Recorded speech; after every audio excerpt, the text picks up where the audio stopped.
Make long video so solid states हम 3 part में खत्म करेंगे। पहला है बोनस, दूसरा है थ्योरी पार्ट एंड तीसरा है निमल्स। बोनस जो है वो वीडियो के लास्ट में आपको मिलेगा। फिलहाल हम कंटिन्यू करेंगे theory. Let's focus on unit cells. तो यूनिट सेल्स कई टाइप के होते हैं। The first one is simple और primitive unit cell. The second one is body centred cubic unit cell. फिर आता है face centred cubic unit cell और आखिर में hexagonal closely packed unit cell. So पहले हम पढ़ेंगे सिंपल क्यूबिक यूनिट सेल। पर सिंपल क्यूबिक यूनिट सेल पढ़ने से पहले हमें जानना होगा कि यूनिट सेल्स क्या है। ठीक है, सो यूनिट सेल्स है क्रिस्टल लैटिस का यूनिट पार्टिकल। एग्जाम्पल के तौर पर आप मान लीजिए NaCl है एक क्रिस्टल लैटिस। सो NaCl का यूनिट पार्टिकल यानी NaCl जिससे बना है वो होगा यूनिट सेल, यानी क्रिस्टल लैटिस के यूनिट पार्टिकल को ही हम यूनिट सेल बोलते हैं। ठीक है, एक और एग्जांपल देती हूँ। तो मान लीजिए एक हाउस है, हाउस का यूनिट पार्टिकल क्या होगा? ब्रिक होगा ऑफ कोर्स। वैसे ही क्रिस्टल लैटिस यानी NaCl का यूनिट पार्टिकल है यूनिट सेल। अभी क्लियर है? सो अभी यूनिट सेल का भी यूनिट पार्टिकल है जो कि है एटॉम्स, मॉलिक्यूल्स और आयंस। अभी ये क्या हुआ? ये समझ नहीं आया कुछ। पहले बोला क्रिस्टल लैटिस का यूनिट पार्टिकल है यूनिट सेल, अभी आप बोल रहे हो उस यूनिट सेल का भी यूनिट पार्टिकल है जो कि है एटॉम्स और मॉलिक्यूल्स और आयंस। कुछ समझ नहीं आया, रुको समझाते हैं। तो फॉर एग्जांपल होम, होम का यूनिट पार्टिकल है ब्रिक। ब्रिक का भी तो यूनिट पार्टिकल होगा ना, ब्रिक के भी तो अंदर जा सकते हो ना आप। जैसा कि एटॉम के भी एटॉमिक पार्टिकल्स होते हैं। एटॉम एक यूनिट है, आपका यूनिट, मेरा यूनिट, बट एटॉम का भी यूनिट पार्टिकल है इलेक्ट्रॉन, प्रोटॉन्स एंड न्यूट्रॉन्स। वैसे ही राइट। सो अभी ये जो हमारे यूनिट सेल्स है इनके पास एटॉम्स हो सकते हैं, मॉलिक्यूल्स हो सकते हैं या फिर आयंस हो सकते हैं। मैं हर बार एटॉम्स ही बोलूंगी, आप समझ जाना कि मॉलिक्यूल्स भी हो सकते हैं, आयंस भी हो सकते हैं। सो पहले बात करते हैं सिंपल और प्रिमिटिव यूनिट सेल की। सो सिंपल यूनिट सेल जो है वो क्यूब के फॉर्म में होता है। ठीक है, सो वो क्यूब के फॉर्म में होगा और वहां पे एटॉम्स कहाँ पे होंगे एग्जैक्टली? एटॉम्स एग्जैक्टली उसके कॉर्नर्स में होंगे। एक क्यूब के 8 कॉर्नर्स होते हैं, right? They have 8 corners. So उन 8 कॉर्नर्स में 8 एटॉम्स फिट आएंगे, बट 8 एटॉम्स एक यूनिट सेल के अंदर नहीं हो सकते। ठीक है, उस एटॉम्स का, एटॉम स्फेयर शेप में होता है, सो उस स्फेयर का कुछ पार्ट 1/4, 1/8 ऐसा ही कुछ पार्ट उस क्यूब के अंदर होगा। कितना पार्ट होगा? Let me show you. तो जस्ट फोकस ऑन दिस। ठीक है, यहाँ पे मैंने बनाया है सिंपल क्यूबिक यूनिट सेल। सो आपको जैसा पता है क्यूबिक यूनिट सेल्स में 8 कॉर्नर्स होते हैं और उन 8 कॉर्नर्स में 8 एटॉम्स होते हैं। आपको समझाने के लिए मैंने यहाँ पे एक एटॉम बनाया है। सो एक ये जो एटॉम है, of course this is not a circle, this is a sphere. ठीक है, सो अभी हमको ये पता लगाना है कि ये जो यूनिट सेल है इसके अंदर इस स्फेयर का कितना पार्ट है, 1/4, 1/8, 1/9 या फिर कितना। ठीक है, ये हम पता लगाएंगे। सो अच्छे से देखिए, यहाँ से हाफ, इतना तो है ही नहीं एक्चुअली, इतना तो है ही नहीं। ठीक है, इतना तो अंदर वैसे भी नहीं है। सो हाफ को कट कर दो। अभी बाकी हाफ में से कितना है अंदर वो हम देखेंगे। सो बाकी हाफ को भी आप टॉप से देखो। ठीक है, इसको टॉप से देखिए। टॉप से ये एक सर्कल है, ऐसे एक बाउल लग रहा है, टॉप से एक सर्कल है। सो उस सर्कल का 1/4 पार्ट इसके अंदर है। अभी मुझे कैसे पता चला कि ये एग्जैक्टली 1/4 पार्ट है? ठीक है, मैं बता दी। सो आपको ये दिख रहा होगा, दिस इज 90 डिग्री। ठीक है, दिख रहा है। एंड एग्जैक्टली ये एक स्क्वायर है और स्क्वायर का हर कॉर्नर एंगल 90 डिग्री होता है। सो ऑफ कोर्स यहाँ पे ही वो आएगा फिट। ठीक है, कॉर्नर पे, एग्जैक्टली कॉर्नर पे सेंटर होता है। ठीक है, ये जो है यहाँ पे उसका सेंटर है एकदम कॉर्नर पे। सो ऑफ कोर्स ये 90 डिग्री होगा। बट मुझे कैसे पता चला कि this is 1/4 of the hemisphere? इसका 1/4 है, कैसे पता चला? 90 डिग्री डिवाइडेड बाय 360 डिग्री कितना हुआ? This is 1/4। दिखने में भी लग रहा है, यू नो, 1/4 है ये। ठीक है, सो दिस इज 1/4। अभी एक्चुअली सो अभी यहाँ पे ऑक्यूपाई हुआ है 1/4। एक एटॉम को हमने पहले किया half, 1 into half into 1/4 is equal to 1/8 of an atom in every corner of the unit cell। यानी हर कॉर्नर पे 1/8 of the atom है। अगर एक कॉर्नर पे 1/8 है तो 8 कॉर्नर में into 8 is equal to 1। So I hope so आपको समझ आ गया होगा कि सिंपल क्यूबिक यूनिट सेल में जो Z है उसकी वैल्यू 1 है। Z यानी number of total atoms in the unit cell. ठीक है, कॉन्ग्रेचुलेशन, अगर आपको ये समझ आ गया है देन बाकी भी आसानी से हो जाएंगे। The next one is body centred cubic unit cell, जिसको हम BCC कहते हैं। सो बॉडी सेंटर्ड में सिर्फ एक डिफरेंस है, इसके अंदर एक और स्फेयर होगा। बॉडी सेंटर्ड खत्म। ठीक है, वहां पे 1 + 1 = 2।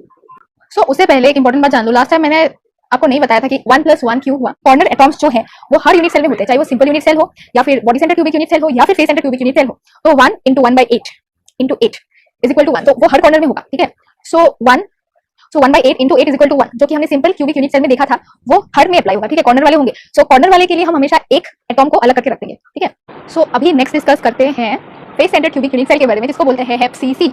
सो फेस सेंटर क्यों बोलते हैं, लेट मी एक्सप्लेन। क्यूब के कितने फेसेस होते हैं? क्यूब के कितने फेसेस होते हैं? सो क्यूब हैव 6 फेसेस, ठीक है। 1 2 फेस यानी सरफेस, 1 2 3 4 5 6 हो गया। सो इन 6 फेसेस में 6 एटॉम्स लगे हुए होते हैं, आधे आधे आधे खाए हुए एटॉम्स, 6 फेसेस में आधे एटॉम्स लगे हुए होते हैं। एक्चुअली लगा हुआ होता है, आधा ऑटोमेटिकली हो जाता है बाद में। सो वहां पे टोटल एटॉम्स कितने होंगे? अगर एक फेस में आधा एटॉम लगा हुआ होता है तो 6 फेसेस में 3 एटॉम्स लगे हुए होंगे। 1/2 × 6 = 3, ठीक है। सो खत्म। सो जो हमारे फेसेस थे कितने एटॉम निकले? ऑफ कोर्स 3 एटॉम निकले थे, राइट। सो 3 + 1 = 4, यानी face centred cubic unit cell में जो Z होता है वो होता है 4। कॉर्नर के एक एटॉम और बाकी 6 फेसेस में आधा करके 3 atoms, right. So I hope so आपको BCC, FCC and simple cubic lattice समझ आ गया होगा। Now let's move on to hexagonal close packed unit cells, the hardest one, ठीक है। सो यहाँ पे मैंने बनाया है HCP, hexagonal closely packed unit cell, ठीक है। यहाँ पे कहाँ सेल्स होते हैं ये मैं बताऊंगी, पर उससे पहले जैसा कि मैंने लास्ट टाइम बोला था, सिंपल क्यूबिक यूनिट सेल में 1/8 होता है ये, बट यहाँ पे 1/8 नहीं है, ठीक है। उसके लिए नया कैलकुलेशन है। यहाँ पे भी कॉर्नर्स पे इसके 12 कॉर्नर्स हैं, 12 कॉर्नर्स पे ही 12 एटॉम्स लगे हुए होंगे, बट क्योंकि आपको दिख रहा है कॉर्नर्स यहाँ पे होते हैं, सो यहाँ पे एटॉम का पूरा पार्ट अंदर नहीं है। सो कितना पार्ट अंदर है अभी वो कैलकुलेट करेंगे। तो ये आधा तो वैसे ही बाहर है, ठीक है, इसको छोड़ो, आधा तो वैसे ही गया। उसके अलावा बाकी आधा स्फेयर जो अंदर है, हेमिस्फेयर, उसके टॉप में चलते हैं, ठीक है। उसमें उसके टॉप पे अगर आप जाओगे तो आपको ये दिखेगा। सो ये जो है ये है 120 डिग्री, ठीक है। मैं इतना श्योरली कैसे बोल सकती हूँ कि ये 120 डिग्री है? देखो, ये जो हेक्सागोन है ना, हेक्सागोन का हर एंगल इक्वल होता है, ठीक है। इसका हर कॉर्नर एंगल इक्वल होता है और हर एंगल होता है 120 डिग्री। सो अगर हर एंगल 120 डिग्री है तो ये भी 120 डिग्री ही होगा ना, ऑफ कोर्स यही होगा। सो अगर ये भी 120 डिग्री है, सो इसके अंदर एक्चुअली कितना है? 360 कितना हुआ? This is 1/3। अभी समझ आया? 120, यहाँ पे भी एक 120 है एंड यहाँ पे भी एक 120 है। 120 + 120 + 120 = 360 डिग्री। दैट्स वाई ये जो पार्ट है ये अकेला 1/3 है, ठीक है।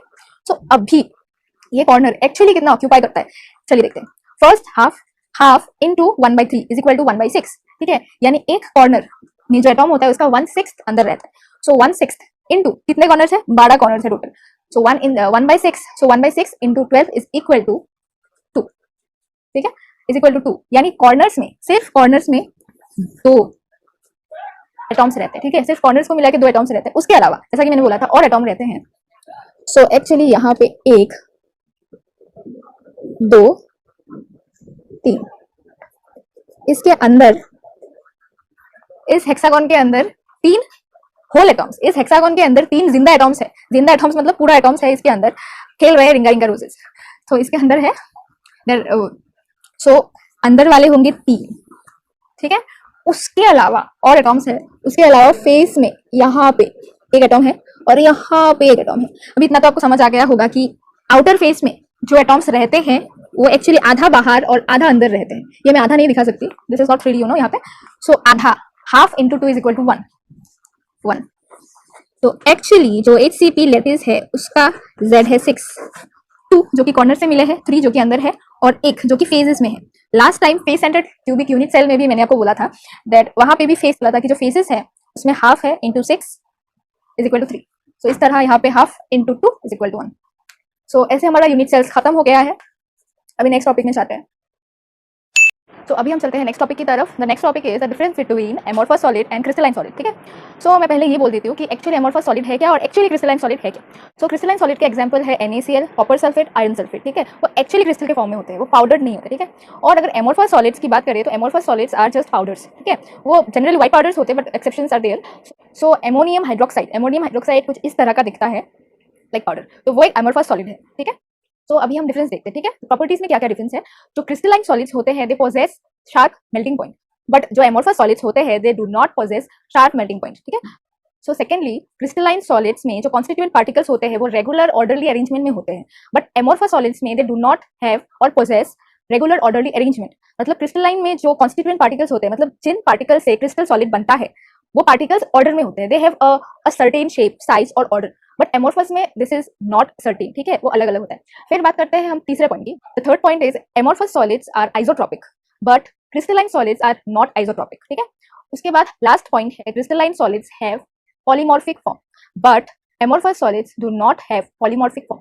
अभी polymorphic form क्या है, ठीक है, polymorphic form that means जो crystalline solids है, that means जो crystalline solids है वो एक से ज्यादा फॉर्म में एग्जिस्ट करते हैं, बट amorphous solids एक से ज्यादा फॉर्म में एग्जिस्ट नहीं करते. polymorphic का मतलब है that the crystal lattice have more than one crystal form, they exist in more than one crystal form. But amorphous के केस में ऐसा नहीं होता, ठीक है, क्यों नहीं होता? लास्ट हमने क्या पढ़ा था, यूनिट सेल्स. तो यूनिट सेल्स में जो हमारा क्रिस्टल लैटिस था उसका यूनिट पार्टिकल था यूनिट सेल. और यूनिट सेल्स हमने कितने टाइप के पढ़े? सिंपल और प्रिमिटिव यूनिट सेल, फिर था एफसीसी यूनिट सेल, फिर बीसीसी यूनिट सेल और लास्ट में एचसीपी यूनिट सेल. कितने सारे, तो इतने सारे फॉर्म्स में एग्जिस्ट करते हैं. दैट्स व्हाई क्रिस्टल लैटिस और crystal solids are known as polymorphic. So अभी the next one is crystal defects, जिसमें सबसे इंपॉर्टेंट है Frenkel defect and Schottky defect. So मैंने सोचा है मैं आपको ये Schottky defect and Frenkel defect को थोड़ा डिफरेंस बता रही हूँ, इस तरह से बताऊँ आपको ज़्यादा अच्छे से याद रहेगा, ठीक है. मैं एक एक करके बताऊँगी, एक साथ नहीं बताऊँगी. सो यहाँ पे in case of Frenkel defect is created when one ion leaves the crystal solid, ठीक है. But in case of Schottky defect is created when one positive and one negative ion is missing from the respective position. मतलब in case of Frenkel defect सिर्फ एक आयन missing होगा, in Schottky defect की and in case of Schottky defect एक positive और एक negative ion गायब होंगे, ठीक है. So Frankel defect does not have any effect on the density of the solid, but Schottky defect do have effect on the density of the solid.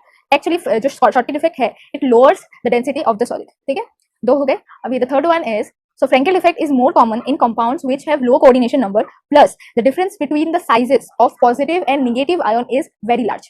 ठीक है. But in case of Schottky defect is more common in compounds which have high coordination number, plus the size of the positive ion and the negative ion is almost equal. ठीक है, तो पूरा उल्टा ही हुआ. एक में कोऑर्डिनेशन नंबर लो होगा, एक में कोऑर्डिनेशन नंबर हाई होगा. एक में पॉजिटिव एंड नेगेटिव आयन के बीच का डिफरेंस बहुत बड़ा होगा, उनके साइज के बीच का difference, and in other case उन दोनों का जो साइज है वो ऑलमोस्ट इक्वल होगा, ठीक है. अब मैं आपको एग्जांपल्स बता देती हूँ. एक्चुअली इन डिफेक्ट्स का जो एग्जांपल है वो ही सबसे ज्यादा इंपॉर्टेंट है, यही पूछा जाता है. एंड ये भी पूछता है कि डेंसिटी किसमें घटती है, फ्रैंकल डिफेक्ट में या शॉर्टकी डिफेक्ट में. ऐसे क्वेश्चंस आते हैं, कृपया करके याद रखिएगा, ठीक है. फ्रैंकल डिफेक्ट का एग्जांपल है AgBr, AgI, AgCl and ZnS. अभी शॉर्टकी डिफेक्ट का एग्जांपल है CaCl2, NaCl, KCl, KBr and AgBr. And the last point जो कि बहुत इंपॉर्टेंट है, AgBr is the only compound which shows both Frenkel and Schottky defect. आपको दिख रहा होगा कि AgBr जो है फ्रैंकल डिफेक्ट के एग्जांपल में भी है, शॉर्टकी डिफेक्ट के एग्जांपल में भी है, ठीक है. दैट मींस वो दोनों शो करता है, ये बहुत इंपॉर्टेंट है. सो अभी थ्योरी पार्ट का लास्ट दो टॉपिक बचा है. The first one is semiconductors. So semiconductors are of two types, ठीक है. पहला वाला है एन टाइप सेमीकंडक्टर्स एंड दूसरा वाला है पी टाइप सेमीकंडक्टर्स. सो एन टाइप का डेफिनेशन मैं बताऊंगी, पी टाइप का भी बताऊंगी, बट फिर मैं आपको अच्छे से समझाऊंगी. पहले डेफिनेशन सुन लो, ठीक है. When a pure silicon crystal is doped with suitable pentavalent impurity, we get n-type semiconductors. And when pure silicon crystal is doped with suitable trivalent impurity, it is known as p-type semiconductor. ठीक है, अभी मैं difference बता देती हूँ. सो silicon, ठीक है, silicon का एटॉमिक नंबर है 14 एंड उसका वैलेंसी है 4, 2.8.4. अभी उसका वैलेंसी है 4, ठीक है. उसको हम किसके साथ डॉप करेंगे? With suitable pentavalent impurity in case of n type semiconductors, ठीक है. सो आप इसको मान लीजिए सिलिकॉन क्रिस्टल, क्योंकि यहाँ पे 4 है इसका वैलेंसी, उसके साथ सुटेबल पेंटावेलेंट, मतलब इसका वैलेंसी है 5, पेंटावेलेंट को डॉप करेंगे. अगर डॉप करते हैं तो हमको क्या मिलेगा? ये देखो, एक एक्स्ट्रा मिल रहा है. We are getting 1 extra electron. तो क्योंकि यहाँ पे 1 एक्स्ट्रा इलेक्ट्रॉन आ रहा है, दैट मींस इसमें जो चार्ज आएगा, extra electron means extra negativity, n for n type, ठीक है. तो यहाँ पे एक एक्स्ट्रा आ रहा है, दैट मींस आप इसे समझ लो कि इसको हम बोलते हैं एन टाइप सेमीकंडक्टर्स. सिलिकॉन का जो वैलेंसी है वो 4 है, उसको हम जब पेंटावेलेंट से डॉप करेंगे, मिलाएंगे, देन एक एक्स्ट्रा बचेगा. वो एक एक्स्ट्रा के लिए वो पूरा होगा नेगेटिव, यानी पूरा सेमीकंडक्टर नेगेटिव हो जाएगा, यानी एन टाइप, ठीक है. अभी नेक्स्ट वाले पे जाते हैं जो कि है P type semiconductor. P type semiconductor में भी हम एक प्योर सिलिकॉन क्रिस्टल लेंगे जिसका वैलेंसी है 4, 2.8.4 के लिए. इसके साथ सुटेबल ट्राइवेलेंट इंप्योरिटी को ऐड करेंगे. सुटेबल ट्राइवेलेंट इंप्योरिटी, ठीक है. इसको जब आप ऐड करोगे, ठीक है, इसको अभी आप जब ऐड करोगे आपका एक बचा रह जाएगा, ठीक है. इस बार एक्स्ट्रा नहीं है, अच्छे से देखिए, इस बार एक्स्ट्रा नहीं है, इस बार एक और आया नहीं. हम सिलिकॉन के बेसिस पे इसको जज करेंगे, ठीक है. 3 हुआ, एक और बाकी है, that means there is a hole. इसको एक्स्ट्रा मत समझो, ठीक है, इसको एक्स्ट्रा मत समझो. एक्स्ट्रा होता है अगर 5 होता, क्योंकि हम 4 के बेसिस पे जज कर रहे हैं. 4 के बेसिस पे 3 जो है वो एक्स्ट्रा नहीं है. 4 के बेसिस पे 3 मतलब एक बच गया है, एक अभी भी अधूरा है, एक होल है. And when we are talking about holes, holes मतलब प्रोटॉन्स, एंड प्रोटॉन्स मतलब पी टाइप सेमीकंडक्टर, ठीक है. इतना ही इजी था. अभी क्या ये पेंटावेलेंट इंप्योरिटी या फिर ट्राइवेलेंट इंप्योरिटी, मैं बता देती हूँ. इसका एक और डेफिनेशन है, when 14 group elements are doped with 13 group elements we get p type semiconductors. आप अगर ध्यान दोगे तो सिलिकॉन जो है वो 14 ग्रुप का एलिमेंट है, इसलिए उसका जो वैलेंसी है वो 4 है, ठीक है. उसको अगर आप 13 ग्रुप एलिमेंट के साथ डॉप करोगे, 13 ग्रुप एलिमेंट यानी कि वहां पे उन सबका वैलेंसी है 3. सो जब आप 4 को 3 के साथ डॉप करोगे आपके पास एक होल बचा रह जाएगा, एक होल रह जाएगा, राइट. क्योंकि एक होल रहता है, that is why it is called P type semiconductors. But in case the second definition, एक और तरफ हम ये बोलेंगे, जब ग्रुप 14 एलिमेंट्स को ग्रुप 15 एलिमेंट्स के साथ डॉक किया जाता है, तब हमको एन टाइप सेमीकंडक्टर्स मिलते हैं। क्यों? क्योंकि यह 14 ग्रुप एलिमेंट्स, क्योंकि लास्ट में 4 होगा वैलेंसी, उसको हम 15 ग्रुप एलिमेंट्स के साथ यानी पेंटावैलेंस के साथ कंपेयर करेंगे और एक एक्स्ट्रा आ जाएगा। एक्स्ट्रा किसके लिए? जो हमारा टेट्रा वैलेंसी है, चार्ट वैलेंसी है, उसके लिए एक एक्स्ट्रा आएगा, ठीक है। That's why it will be N type semiconductor. इतना ही इजी था, it's very easy, I no.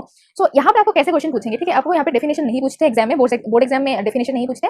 वहाँ पे आपको क्वेश्चन ऐसा आ सकता है कि अगर आप सिलिकॉन को एल्यूमिनियम के साथ डॉक करो तो आपको एन टाइप सेमीकंडक्टर मिलेगा या पी टाइप सेमीकंडक्टर मिलेगा। ऑफ कोर्स अगर आप सिलिकॉन को एल्यूमिनियम के साथ डॉक करो, यानी आप टेट्रावैलेंट को ट्राइवैलेंट के साथ डॉक कर रहे हो, एल्यूमिनियम का वैलेंसी 3 है एंड सिलिकॉन का वैलेंसी 4 है, तो you are getting p type semiconductor, ठीक है। इन द अदर हैंड अगर आप सिलिकॉन को फास्फोरस के साथ डॉक करते हो, यानी सिलिकॉन यानी टेट्रावैलेंट यानी जिसके पास स्टार वैलेंसी है, और फास्फोरस यानी पेंटावैलेंट, तो जब आप उसको डॉक करोगे आपको एक इलेक्ट्रॉन एक्स्ट्रा मिल रहा है, that means this is an type semiconductor. तो आपको 1 मार्कर क्वेश्चन में ये पूछते हैं, ठीक है।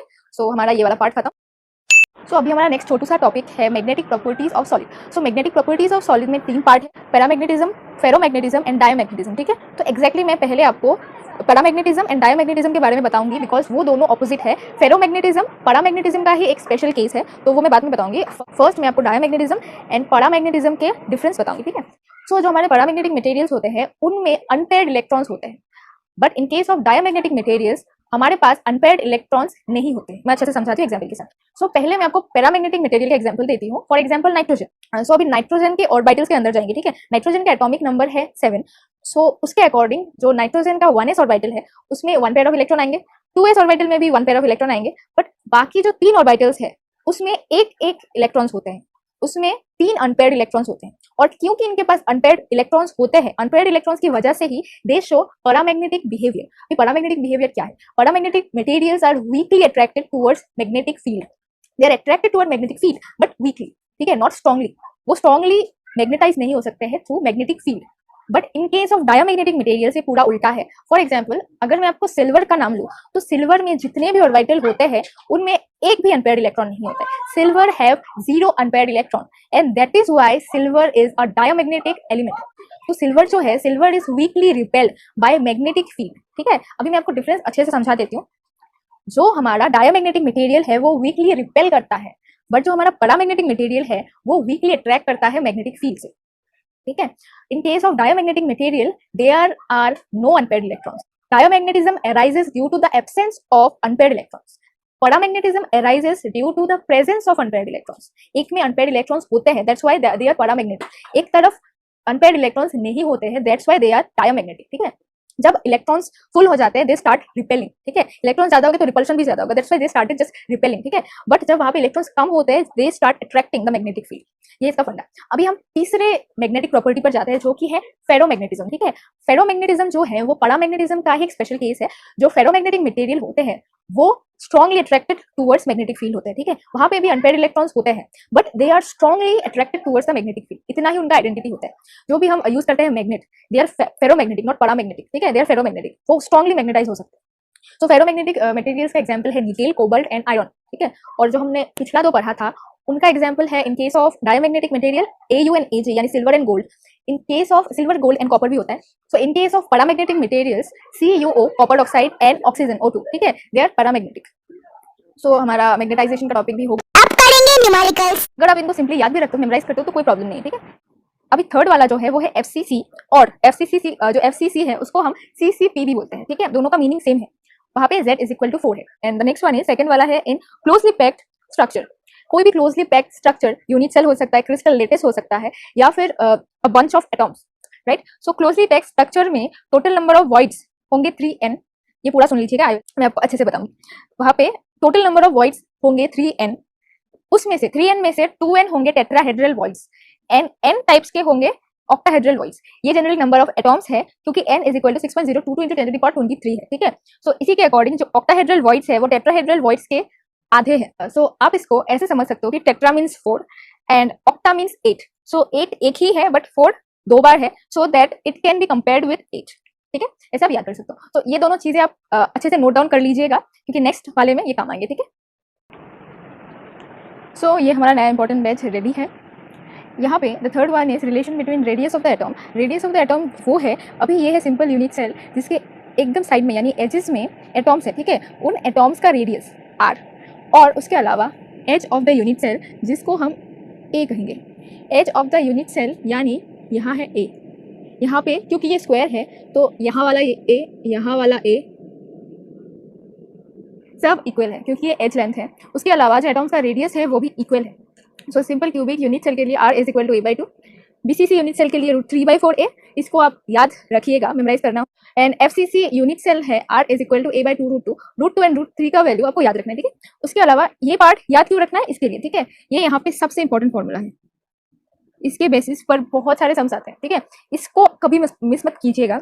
सो यहाँ पे है density of the unit cell. So density of the unit cell में ये है density of course, rho is equal to Z m by a³ NA। m is equal to atomic mass, a is equal to edge length जो कि यहाँ है ये वाला, Z is equal to number of atoms in unit cell. कितने atoms हैं मैं यहाँ पर दिखने से 8 दिख रहे हैं बट एक्चुअली 8 नहीं है। आपको लास्ट वाला जो मैंने लिखा था Z इज इक्वल टू 1 आपको याद है, यहाँ पे एक्चुअल में सिर्फ एक एटॉम, ठीक है, और NA इज इक्वल टू 6.02 × 10⁻23। सो इतना ही आपको थोड़ा सा मेमोराइज करना है, थोड़ा सा समझना है, समझना भी जरूरी है। अगर आप नहीं समझोगे देन मैं आगे आपको न्यूमेरिकल्स नहीं करवा पाऊंगी। सो प्लीज इसको नोट डाउन कीजिए या फिर इसको स्क्रीनशॉट मारिए। अब करेंगे न्यूमेरिकल्स। सो हमारा पहला नंबर पे 5वां क्वेश्चन रेडी है और ये कोई चंगुंगू क्वेश्चन नहीं है, ये CBSE 2017 में पूछा गया क्वेश्चन है। एंड अभी हम इसका सोल्यूशन करेंगे, ठीक है। सो यहाँ पे एक्चुअल में क्या पूछा है हमको बताना है। Calculate unit cells in 8.1 gram of aluminium. 8.1 gram of aluminium, that means given mass of aluminium is 8.1 gram, ठीक है। उसके बाद यहाँ पे एटॉमिक मास ऑफ एल्यूमिनियम दिया हुआ है जिसको हम कैपिटल M से डिनोट करेंगे, वो है 27 ग्राम पर मोल, ठीक है। अभी और क्या दिया हुआ है, crystallises in FCC lattice. FCC lattice आपको समझाते टाइम मैंने बोला था FCC मतलब face centred cubic unit cell, उसमें जो Z है वो 4 होता है। तो अभी इसके बेसिस पे हम आंसर निकालेंगे, बट एक्चुअली यहाँ पे देखते हैं कि बोला क्या है, ठीक है। यहाँ पे बोला है कि 8.1 ग्राम ऑफ एल्यूमिनियम है, उसमें कितने नंबर ऑफ यूनिट सेल्स हो सकते हैं हमको निकालना है। क्यों निकालना है, अभी देखो एक यूनिट सेल में अगर वो यूनिट सेल FCC स्ट्रक्चर का है तो एक यूनिट सेल में 4 एटॉम्स हो सकते हैं, राइट, हमने पढ़ा था। कॉर्नर्स में 1 एंड फेसेस में 3। उसके अकॉर्डिंग अगर FCC है तो एक यूनिट सेल अगर इसके अंदर है तो उसमें 4 एटॉम्स होने चाहिए। तो पहले हमको निकालना है कि इसके अंदर टोटल नंबर ऑफ एटॉम्स कितने हैं इसके अंदर। तो टोटल नंबर ऑफ एटॉम्स निकालने से पहले हमको नंबर ऑफ मोल्स निकालना है, बिकॉज एक मोल में 6.022 × 10⁻23 एटॉम्स रहते हैं, ठीक है। तो पहले मैं काम करूंगी, यहाँ से मैं नंबर ऑफ मोल्स निकालूंगी, ठीक है। सो नंबर ऑफ मोल्स यहाँ पे नहीं, यहाँ पे निकाल, number of moles is equal to given mass by molar mass. Given mass is 8.1 and molar mass is 27, so this is 0.3 mole, ठीक है। सो नंबर ऑफ मोल्स है 0.3, 0.3 नंबर ऑफ मोल्स है 0.3। अभी आप ही बोलो एक मोल में कितना एटॉम्स रहता है। एक मोल में 6.022 × 10⁻23 एटॉम्स रहते हैं, मैं राइट। तो अभी 0.3 मोल में कितने रहेंगे, 0.3 इंटू दिस, इसको इंटू करने से 1.8 × 10⁻23 एटॉम्स निकलेंगे, ठीक है, ठीक है। तो अभी हमको क्या पता चला, यहाँ से हमको नंबर ऑफ मोल्स पता चला और आपको पता है एक मोल में इतने एटॉम्स रहते हैं और इतने मोल्स में इतने एटॉम्स रहेंगे। अब क्योंकि हमको टोटल नंबर ऑफ एटॉम्स मिल गया है, हम इससे डिवाइडेड बाय 4 कर देंगे तो हमको total number of unit cells मिल जाएगा, ठीक है। कैसे मिलेगा, सो अभी हम ये जो टोटल नंबर ऑफ एटॉम्स हमको मिले हैं इसको, तो ये जो टोटल नंबर ऑफ एटॉम्स हमको मिले हैं 8.1 ग्राम में, 8.1 ग्राम में इतने एटॉम्स हैं। अभी इतने एटॉम्स को हम 4 से डिवाइड करेंगे। 4 से डिवाइड करने का रीजन ये है कि जब आप इसको 4 से डिवाइड करोगे तब आप एग्जैक्टली इसके अंदर कितने FCC यूनिट सेल है उसको निकाल पाओगे। अभी 4 से ही क्यों, क्योंकि ये FCC स्ट्रक्चर है ना। अगर यहाँ पे सिंपल और प्रिमिटिव यूनिट सेल दिया हुआ होता तो 1 से डिवाइड करना होता हमें। अगर BCC स्ट्रक्चर दिया होता तो हम 2 से डिवाइड करते हैं, क्योंकि एक यूनिट सेल में 2 एटॉम्स रहते हैं, यहाँ पे एक यूनिट सेल में 4 एटॉम्स रहते हैं। तो इतने एटॉम्स कितने यूनिट सेल में रहेंगे,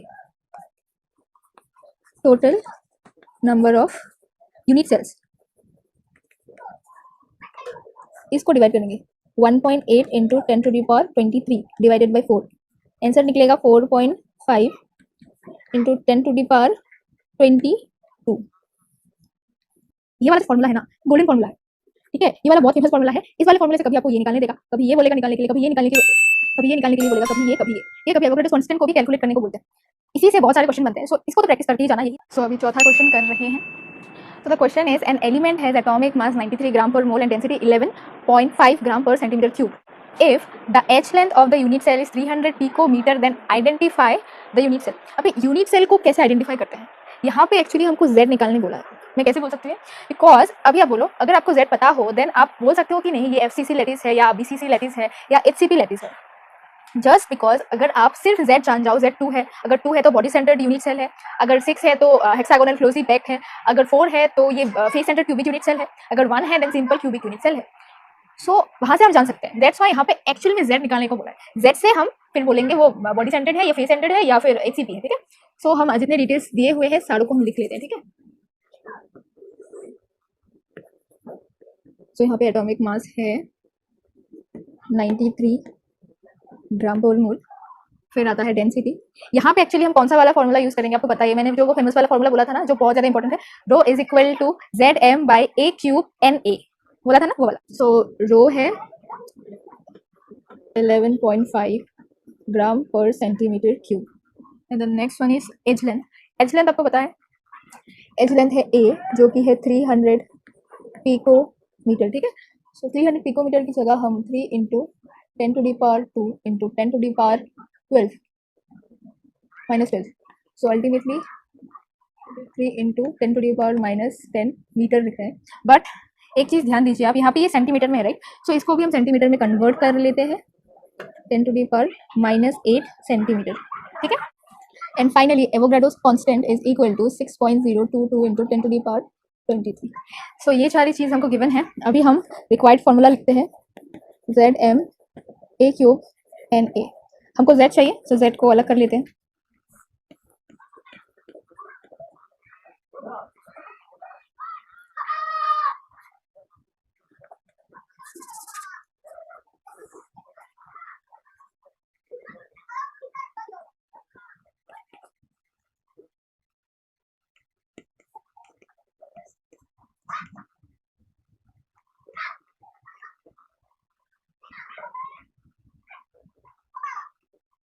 सो यहाँ पे हम सारे वैल्यूज को पुट कर देते हैं, ठीक है। सो इस वैल्यू को कैलकुलेट करने से क्या निकलता है मैं निकाल देती हूँ, कैलकुलेटर से नहीं किया है मैंने। सो यहाँ पे निकलेगा 20.10 into 10 to the power minus 1, ठीक है। यहाँ पे ऊपर नीचे सब कैंसिल हो जाता है बिकॉज Z जस्ट नंबर है, इसका यूनिट ना मोल है ना ग्राम है ना सेंटीमीटर है, ठीक है। So this is almost close to 2, मैं राइट। अच्छे से देखिए, इसको इग्नोर करिए, ठीक है। इसको इग्नोर करने से ये यहाँ पे आ जाएगा। So this is 2.010, this is 2.010, तो this is almost equal to 2। So Z is equal to 2, that means ये जो लैटिस है वो BCC लैटिस है, यानी body centred cubic unit cell, मैं राइट। सो या इतना ही इसका आंसर होगा, this is almost close to 2, ये लिखना जरूरी है। Then Z is equal to 2 and the lattice the unit cell is body centred cubic unit cell. Last में ये लिखना मत भूलना अच्छे से, क्यूबिक यूनिट सेल, ठीक है। ये लिखना मत भूलना बिकॉज अगर आपने ये नहीं लिखा अच्छे से देन आपके मार्क्स कट होंगे, बिकॉज यहाँ पे आपको Z निकालने के लिए नहीं बोला है डायरेक्टली, आपको टाइप वो कौन सा टाइप का यूनिट सेल है वो निकालने को बोला है। सो Z पे आंसर मत मतलब सो Z पे आंसर का फुल स्टॉप मत करना, ये लिखना जरूर, ठीक है।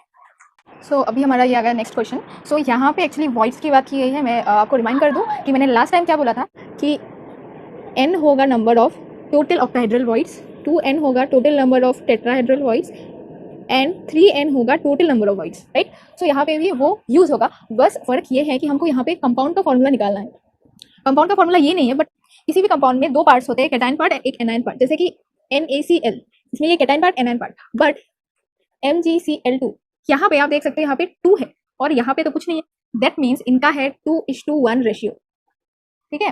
दैट मीन्स जो मैग्नीशियम है उसका जो वैलेंसी है वो 2 है और क्लोरीन का 1 है, इसीलिए क्लोरीन इसीलिए हमको 2 क्लोरीन लाने पड़े एक मैग्नीशियम को न्यूट्रल करने के लिए, राइट। सो अभी उसी तरह हमको इस रेशियो को फाइंड आउट करना है, यहाँ पे एक्स एंड वाई के बीच का रेशियो कितना है, ठीक है। सो उसके लिए पहले हम क्वेश्चन को पढ़ लेते हैं, that is formula of the compound Y forms cubic closed pack. So last time मैंने आपको बोला था कि CCP is equal to FCC, that means यहाँ पे भी Z इज इक्वल टू 4 होगा। मैंने बोला था आपको मैंने बोला था आपको cubic closely pack and face centred cubic unit cell same होता है, ठीक है। सो इससे ये क्लियर है that Z is equal to 4, but इसको यहाँ पे कैसे काम में लगाए हम, ठीक है। सो अभी total number of unit cell of Y, ठीक है। तो ये जो है यहाँ पे Y forms cubic closely packed lattice लिखा हुआ है, दैट मीन्स इसका ही है यूनिट सेल 4 यहाँ पे लिखने के अकॉर्डिंग। अभी हमको बोला है कि इसमें से 1/3 ऑफ टेट्राहेड्रल वॉइड्स X के पास है, ठीक है। अभी 1/3 निकालने से पहले हम टेट्राहेड्रल वॉइड्स कितने हैं वो निकालेंगे। टेट्राहेड्रल वॉइड्स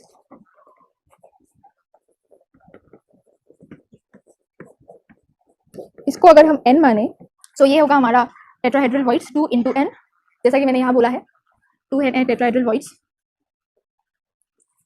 सो यहाँ तक आई होप आपको समझ में आया है। ये पार्ट क्यों लिखा है मैंने, y इक्वल टू 4 क्यों लिखा है मैंने, y इक्वल टू 4 क्योंकि यहाँ पे एग्जैक्टली बोला है कि element y forms CCP lattice, तो उसके पास 4 होगा n। अभी ये बोला है कि उसमें से x ऑक्यूपाई करता है 1/3 of tetrahedral voids, 1/3 of this नहीं बोला, टेट्राहेड्रल वॉइड्स बोला।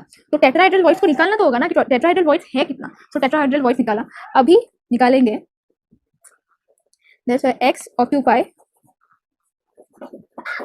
x कितना ऑक्यूपाई करेंगे, 1/3 ऑफ टेट्राहेड्रल वॉइड्स। ये टेट्राहेड्रल वॉइड्स है, सो ये 8/3।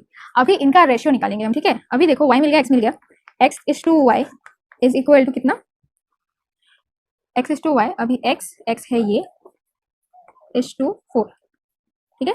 सो ये इज टू 4, दैट मीन्स ये कैंसिल जाएगा, इट इज 2:3, ठीक है। 2:3 ही निकलेगा y। अच्छे से देखो इस स्टेप में मैंने क्या किया है, यहाँ पे दिखाती हूँ, यही है यहाँ पे, ये बाय इज टू मतलब बाय होता है। तो यहाँ पे 8/3 इंटू 1/4 लिख सकते हैं, सेम है। सो 4 2 जा, अभी ये 2:3, राइट।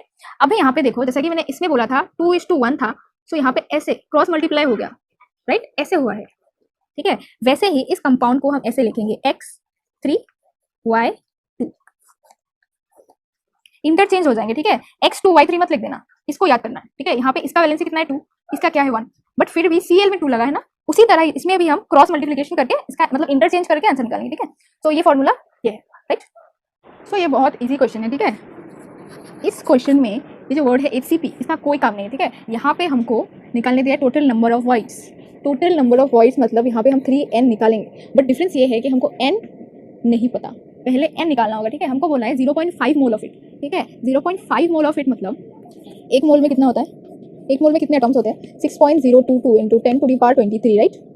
तो 0.5 मोल में कितने होंगे, 0.5 मोल, इससे 0.5 को अगर आप इंटू करो तो निकलेगा 3.11 इंटू 10⁻23, this is equal to n, ठीक है। A compound forms HCP structure, HCP को भूल जाओ, अभी है calculate the total number of voids, calculate the total number of voids, कितने वॉइड्स होंगे, कितने टोटल नंबर ऑफ वॉइड्स ये है इन 0.5 मोल ऑफ इट, मतलब हाफ मोल ऑफ इट। अभी एक मोल में 6.022 रहता है, तो हाफ मोल में इतना होगा, तो total number of voids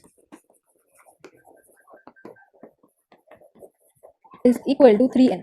3n मतलब इसको अभी 3 से इंटू कर दो, 3 इंटू 3 पॉइंट, अभी ये n है ना, ठीक है। 011 इंटू 10⁻23 कितना होगा, 9 इंटू 0.33 इंटू 10⁻23 हो गया। सो this is the total number of voids, ठीक है। अभी लास्ट में एक और क्वेश्चन है कि how many of this are tetrahedral voids. So tetrahedral voids कौन से होते हैं, 2n थे ना। So number of tetrahedral voids क्या होंगे, number of tetrahedral voids 2n is equal to 2 into 3.011 into ये 0 है ना, into 10⁻23, so this is 6.022 into 10⁻23, so this is the answer, ठीक है। ये तो आंसर है। so yeah, it's very simple। so ये हमारा नेक्स्ट क्वेश्चन है, ठीक है। ये ज़्यादा हार्ड नहीं है, दैट्स व्हाई मैंने लिख कर रख दिया है ऑलरेडी टाइम बचाने के लिए, but this is the most important question because यहाँ पे मैं एक चीज़ आपको समझाऊंगी। फिलहाल इसका आंसर मैं आपको कर देती हूँ, ठीक है। यहाँ पे सिर्फ इन वैल्यूज़ को पुट करना है, इन वैल्यूज़ को। यहाँ पे हमको कॉपर का रेडियस निकालने को बोला है, बट इस इक्वेशन में आर जो है नहीं है, सो हम पहले एच लेंथ निकालेंगे और एच लेंथ से रेडियस निकालेंगे। ये फॉर्मूला मुझे कहाँ से मिला, यहाँ पे दिया हुआ है FCC स्ट्रक्चर। तो जैसा कि मैंने आपको लास्ट वीडियो में नहीं, जैसा कि मैंने आपको लास्ट बताया था कि FCC स्ट्रक्चर में जो एच लेंथ एंड रेडियस का रिलेशन होता है वो ये होता है। तो पहले एच लेंथ निकालेंगे फिर ये निकालेंगे, ठीक है। So I am just putting the values, ठीक है।